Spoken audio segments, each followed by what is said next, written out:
Hello. Today we're going to bridge basic science with clinical cardiology by going over the atrial fibrillation ACC-AHA HRS guidelines.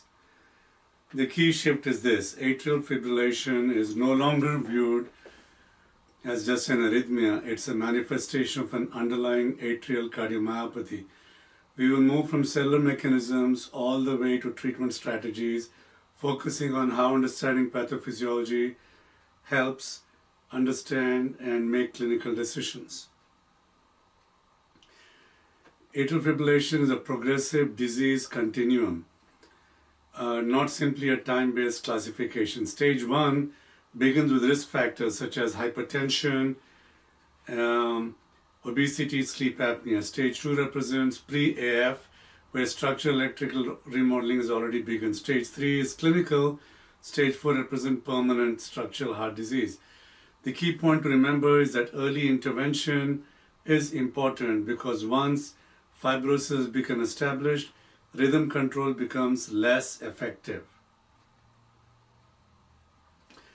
This slide introduces the central idea: triggers, substrates, and modulators. Triggers are typically ectopic beats arising from the pulmonary veins. The substrate is a diseased atrial tissue, fibrosis, and disrupted conduction. Modulators include autonomic tone and genetic predisposition. AFIb occurs when all of these intersect. It's a systems level disease, not just an electrical problem. At the cellular level, calcium mishandling is a major driver. Hyperphosphorylation of ryanide receptors leads to calcium leak from sarcoplasmic reticulum. This produces delayed after depolarizations, which act as triggers. At the same time, action potential duration shortens. This is what we call action potential triangulation, making the atrium more susceptible to re-entry. This is why AFib tends to perpetuate itself. AFib begets AFib. In this slide, we go over structural remodeling. Upstream stressors such as renin-angiotensin-aldosterone system activation causes inflammation and activates fibroblasts. This leads to extracellular matrix deposition and fibrosis. Fibrosis creates conduction heterogeneity and causes blocks. And mathematically, re-entry occurs when wavelength shortens, which is a product of refractive period and conduction velocity. This sets the stage for sustained arrhythmia. Modulators of the arrhythmia include autonomic tone and genetics. Autonomic tone plays a critical role. Sympathetic activation increases intracellular calcium and promotes triggered activity. Parasympathetic activation shortens refractive periods, facilitating re-entry. Additionally, genetic variants such as TTN mutations lower the threshold of atrial myopathy. So AFib is influenced by both acute physiological changes and chronic genetic predisposition. Now, AFib begins AFib. Triggers initiate the tachycardia. Tachycardia causes electrical remodeling. Electrical changes promote structural remodeling. Structural remodeling further stabilizes the arrhythmia. This creates a self-reinforcing cycle. Once established, AFib becomes progressively harder to reverse. Thromboembolism in AFib requires us to think of the Virchow's triad. This leads to stroke risk. AFib fulfills all the components of the triad. Stasis occurs due to loss of atrial contraction, especially in the left atrial appendage. Endothelial dysfunction promotes a prothrombotic surface. Hypercoagulability is driven by systemic inflammation and neurohumoral activation. This explains why anticoagulation is a foundation in AFib management. Now, it's important to think of these stroke risk scores. Most commonly, we use the CHADS-VASc.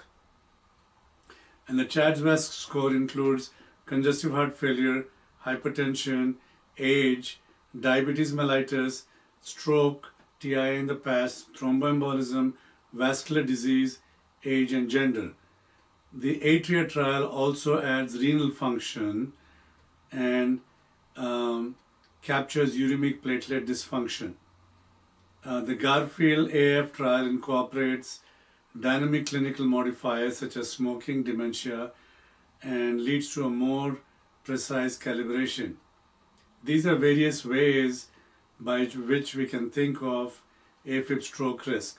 Despite the newer models, CHADS 2 VASC remains a clinical standard due to simplicity and validation. Now, whether to use the DOACs or warfarin. In terms of therapy, DOACs are now first line. They provide targeted inhibition of factor 10A or thrombin with improved safety profiles. Warfarin remains necessary in specific populations such as mechanical valves. Reversal agents are also important. Idaruxizumab for dabigatran, adnexanet alpha for factor 10A inhibitors. Key takeaway is anticoagulation strategy should be individualized.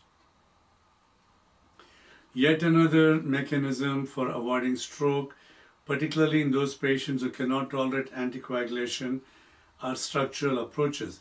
Devices that are placed percutaneously, such as the Watchman, occlude the left atrial appendage, which is the primary site of thrombus formation. Surgical exclusion can also be performed during cardiac surgery using a left atrial clip. This approach reduces stroke risk in carefully selected patients. Risk factor modification is one of the most important features of AFib management. Weight loss reduces atrial dilatation and inflammation. Blood pressure control suppresses renin, angiotensin, and aldosterone system activation. Treating sleep apnea eliminates hypoxia-driven remodeling. Avoiding alcohol is also critical. A single drink of alcohol increases the risk of AFib in the next 24 hours 10 or 20-fold.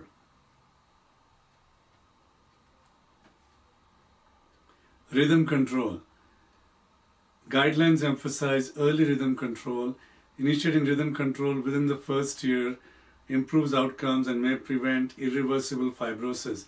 Catheter ablation is now a class 1 recommendation in appropriate patients. Antiarrhythmic drugs act by modifying ion channel activity, but ablation directly targets the trigger source for AFib. Rate control. Rate control focuses on protecting the ventricles. The goal is to prevent tachycardia-induced cardiomyopathy and to optimize diastolic filling. Beta blockers and non-dihydropyridine calcium channel blockers slow AV nodal conduction. Digoxin can be useful, especially in patients with heart failure. This strategy does not eliminate AFib, but reduces its hemodynamic consequences.